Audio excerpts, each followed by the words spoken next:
A história a seguir conta uma parábola de caráter fictício relacionado com a realidade para ensinar e exortar através dos mistérios de Deus. Qualquer semelhança é mera coincidência.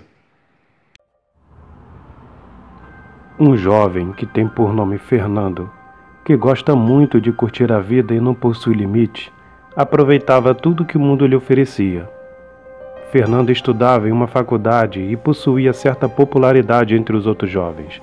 Solteiro, também era muito popular entre as jovens garotas pelo vastos relacionamentos sem compromisso. Havia também nessa faculdade um jovem cristão que tinha por nome Paulo, que enfrentava muita dificuldade e oposição devido à sua fé. Havia uma grande intolerância contra os cristãos naquela faculdade, onde os jovens zombavam de Paulo o tempo todo, incluindo Fernando. Paulo, apesar das provocações e zombaria dos demais jovens, não deixava de pregar o Evangelho de Cristo na faculdade e em outros lugares, e tinha um bom testemunho e sua conduta era correta diante de Deus e os homens. Fernando foi um dos jovens dessa faculdade que recebeu o Evangelho da parte de Paulo. Porém, resistia à palavra porque era amante das coisas terrenas, e resistia com truculência às palavras de Paulo, e dizia que ser cristão seria o mesmo que ser careta. Fernando adorava sua popularidade devido a muitas vantagens que possuía entre os jovens e fazia de tudo para se manter nela, e não desejava ser comparado a Paulo devido à sua fé. Certo dia, a caminho da faculdade, Fernando passava por certa rua e encontra um grupo de jovens zombadores aborrecendo outra jovem. Essa jovem tinha uma aparência peculiar, porque seu estilo de vida era diferente dos demais, pois era gótica. Os jovens zombadores a aborreciam devido ao seu estilo de vida, por preconceito. Mas Fernando, vendo isso, se compadeceu da jovem e enfrenta os zombadores, e usa da sua popularidade onde os jovens zombadores se apartam por respeito a Fernando.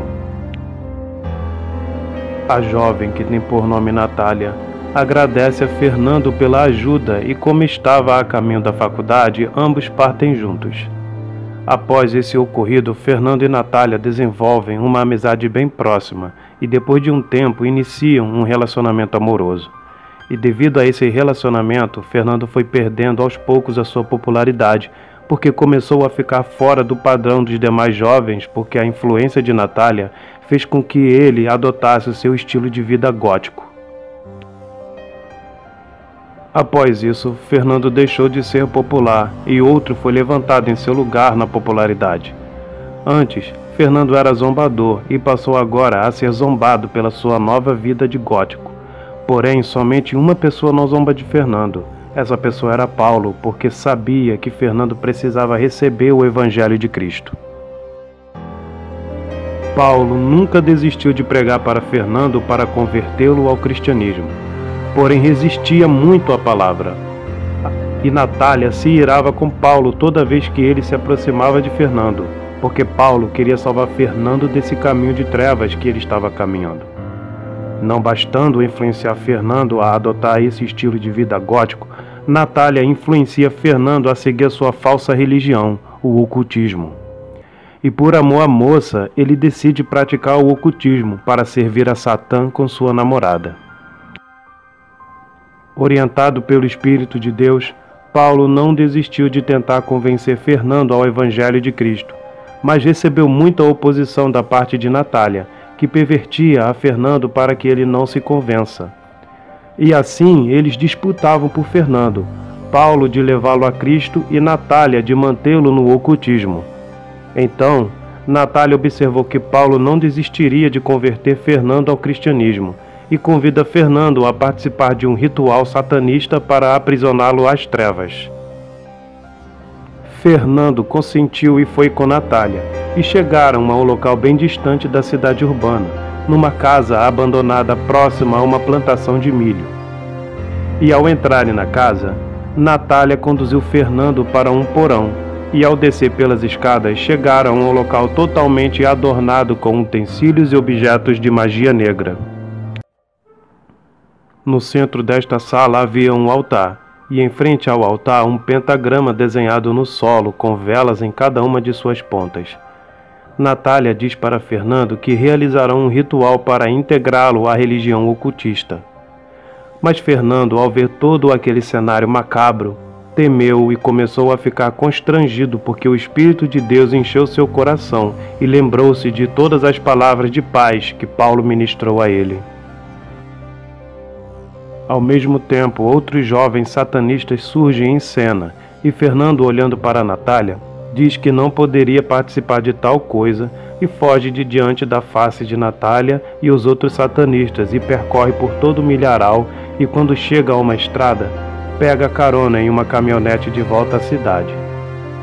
Chegando à cidade, Fernando pega um táxi e vai em direção à casa de Paulo, e no trajeto se desfez de todos os utensílios góticos que estava adornado em seu corpo.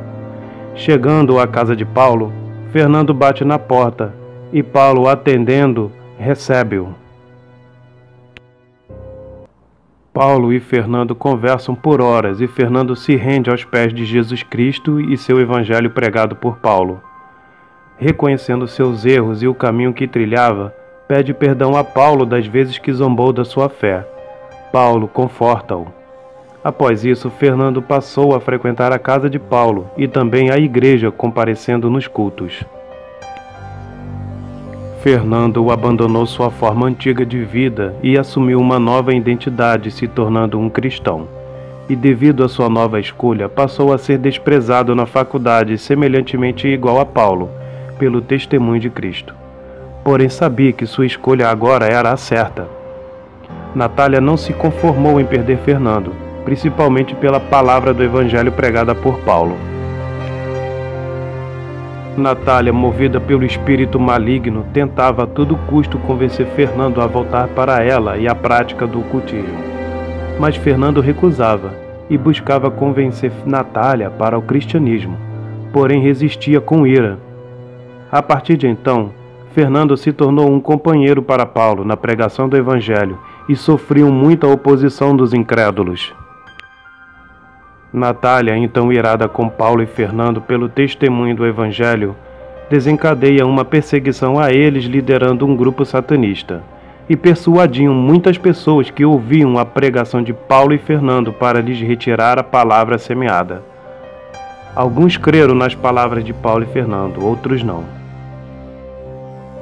Então o Espírito de Deus moveu Paulo e Fernando para evangelizar nos locais simples da cidade, e utilizavam de muitos métodos de evangelização através de panfletos. Muitas pessoas que recebiam os panfletos recusavam-os, ou pegavam e não liam e logo jogavam no lixo. Também tratavam com desprezo a Paulo e Fernando, mas alguns foram alcançados.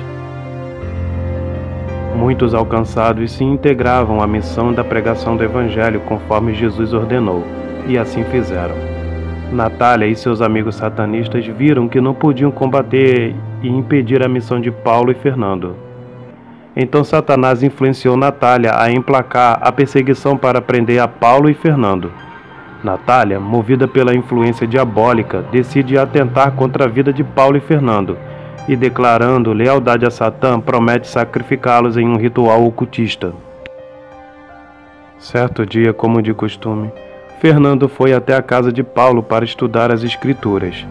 Fernando demonstrava sede em aprender a palavra. No entanto, eles estudavam a passagem que relatava acerca do martírio de Estevão e dialogavam a respeito. Paulo diz para Fernando que o martírio de Estevão marcaria o início de muitos outros mártires que futuramente surgiria pelo testemunho do amor de Jesus Cristo. Fernando ouvia Paulo com muita atenção, pois seus ensinamentos eram legítimos.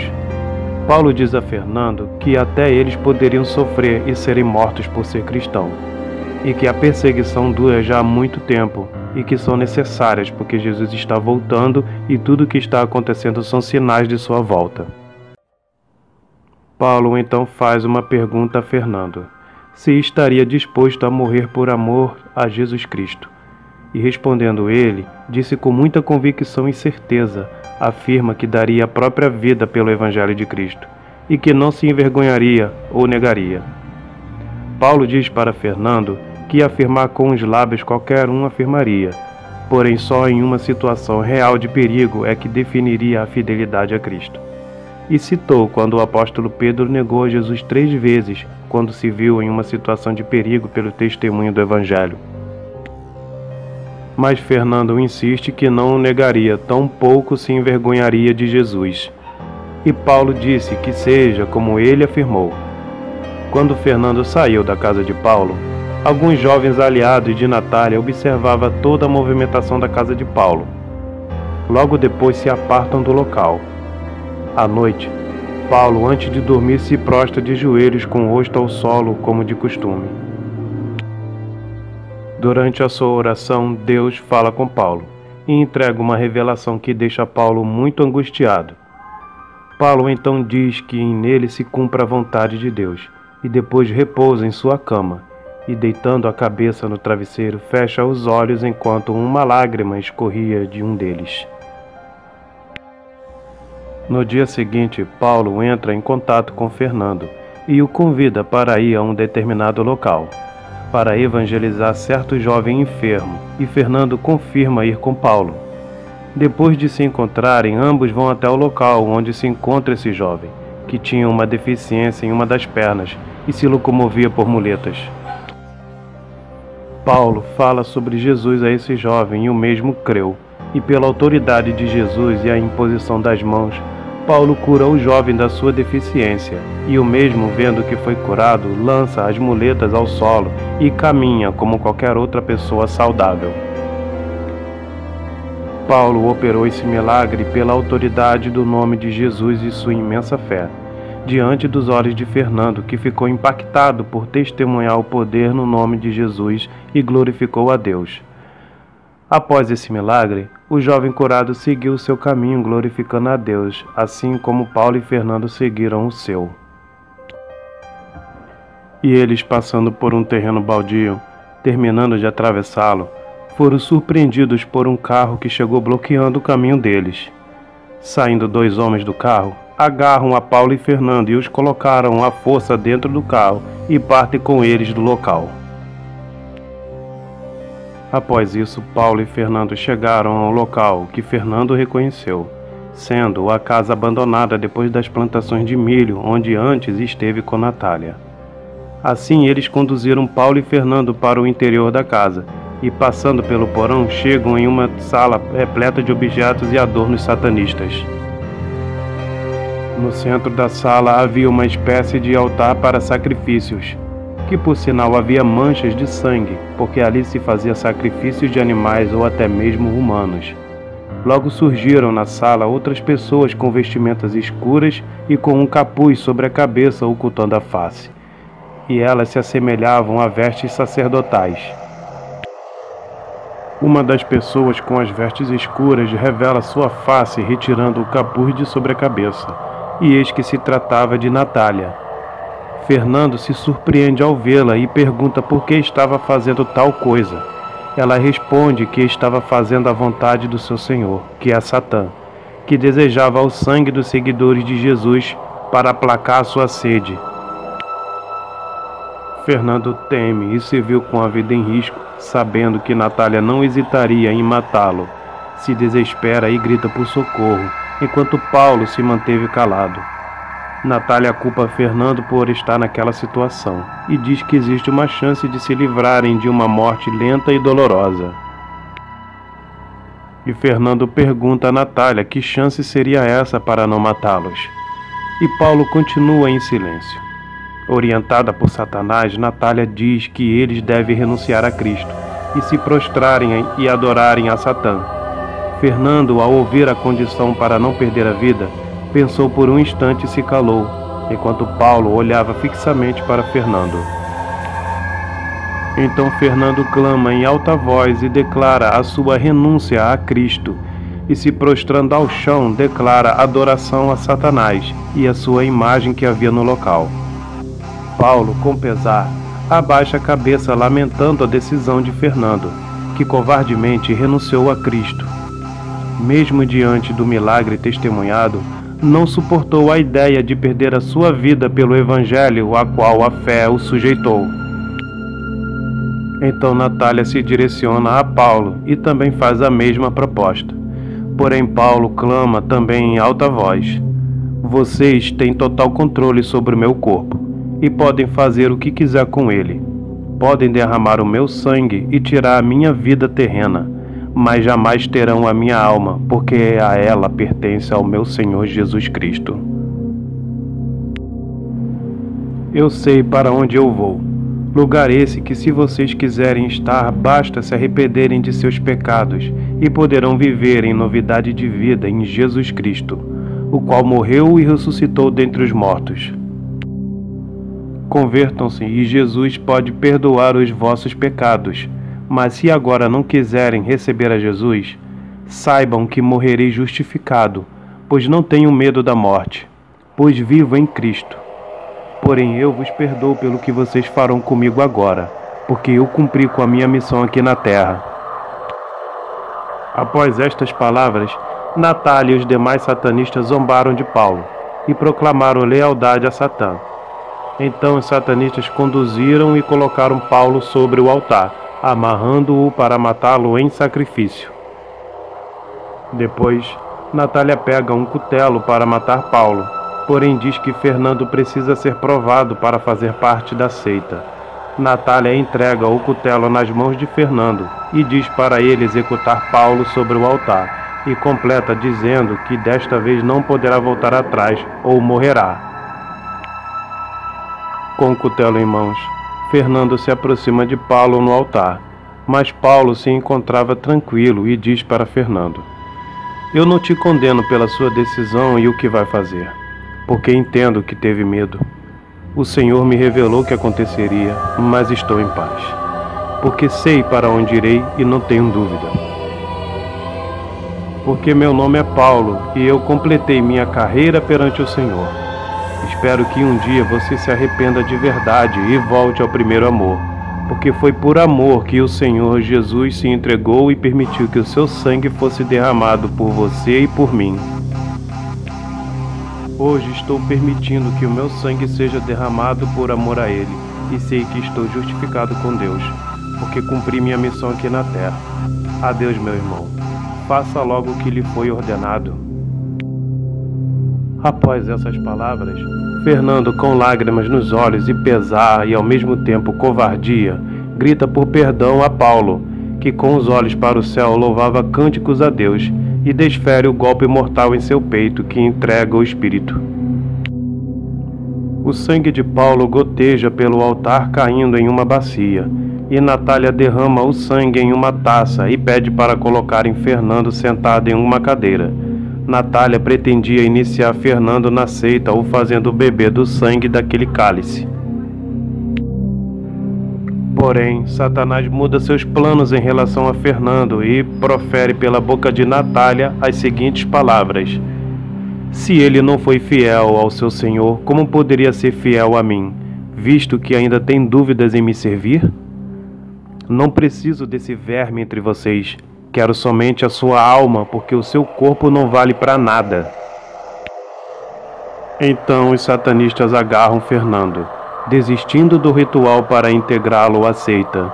E Fernando diz para não cometerem tal coisa e clama por sua vida inutilmente. Porém, a decisão já havia sido tomada, e colocaram Fernando de joelhos e declinaram a sua cabeça encurvada para frente, expondo o pescoço. Um dos satanistas, pegando uma espada oriental, aguarda a ordem de Natália. Natália então declara juntamente com seu grupo fidelidade a Satã e declara para os demônios receberem a alma daquele indigno. Então Natália dá a ordem para o executor e com apenas um golpe com a espada separa a cabeça de Fernando de seu corpo.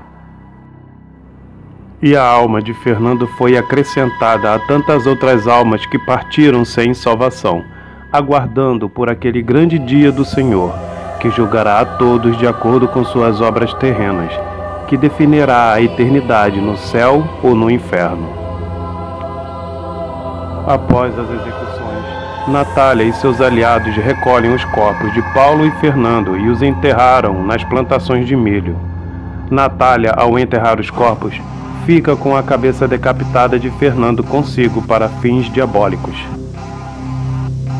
O grupo satanista, após a barbárie cometida, segue seu caminho, e desde então não foram mais vistos. E no local onde os corpos foram enterrados, um fenômeno ocorre, e a terra se recusou a receber o corpo de Fernando, e vomita-o para fora. Após alguns dias, Paulo e Fernando foram considerados desaparecidos, e após buscas, as autoridades encontraram o corpo decapitado de Fernando no milharal e, consequentemente, o corpo de Paulo ao lado. E após isso, houve um grande lamento pela morte de Paulo pelos seus familiares e pessoas que foram alcançadas pelo seu testemunho. Porém, Fernando foi lembrado apenas das suas más obras terrenas, nem pelo menos foi lembrado da sua curta trajetória ao lado de Paulo, e a popularidade que tanto prezava foi substituída por outro. E nesse sepultamento não houve fenômeno com o corpo de Fernando, porque Deus teve por prioridade que o corpo de Paulo fosse encontrado por intermédio do corpo de Fernando, para ser sepultado por seus familiares. Após a tragédia, um mês depois, as pessoas evangelizadas e convertidas congregaram em igrejas e pregaram o Evangelho. A missão contínua do Evangelho nunca cessou, nem mesmo depois da morte de Paulo. E essas pessoas se sentiam motivadas ainda mais pela grande perseverança de Paulo por amor a Cristo. Em um lugar distante da cidade, em um parque natural, o jovem que foi curado por Paulo estava assentado diante de um rio, pois o mesmo havia recebido a notícia da morte de Paulo, que foi o que o curou no nome de Jesus, e estava triste por sua morte. E quando olhou para sua direita, havia um misterioso homem em pé ao seu lado. O homem misterioso pergunta ao jovem o motivo da tristeza, e o jovem diz ser devido à morte do homem que o evangelizou e curou a sua enfermidade. E o homem diz: não se preocupe, porque esse homem agora é consolado e está justificado. E importa que a mensagem da qual ele falava seja avançada adiante, porque a missão ainda não acabou. O jovem pergunta se o homem conhece Paulo, e o homem não diz nada, porém declara o nome do jovem e diz: João, o Espírito de Deus agora habita em seu coração. Importa que o Evangelho seja pregado até os confins da terra. Vá e pregue a Cristo. Após isso, o homem segue o seu caminho e daquele dia em diante, João nunca mais o viu novamente. Deus abençoou a vida de João, e como não possuía família e vivia nas ruas, um casal piedoso ofereceu moradia e habitou com eles. E João seguiu os passos de Paulo e pregou a Cristo por onde passava, enfrentando as mesmas dificuldades, mas nunca desistindo. Deus havia revelado a Paulo que João daria continuidade na missão e o enviaria até ele para curar muito mais do que a sua enfermidade. E também que Fernando negaria a fé para se prostrar perante Satanás. Paulo, antes de morrer, entregou o Espírito a Deus, porque já havia cumprido a sua missão. João prestou serviço a Deus e muito acrescentou na vida das pessoas, e viveu em total obediência a Deus, e glorificou o nome do Senhor por onde passava.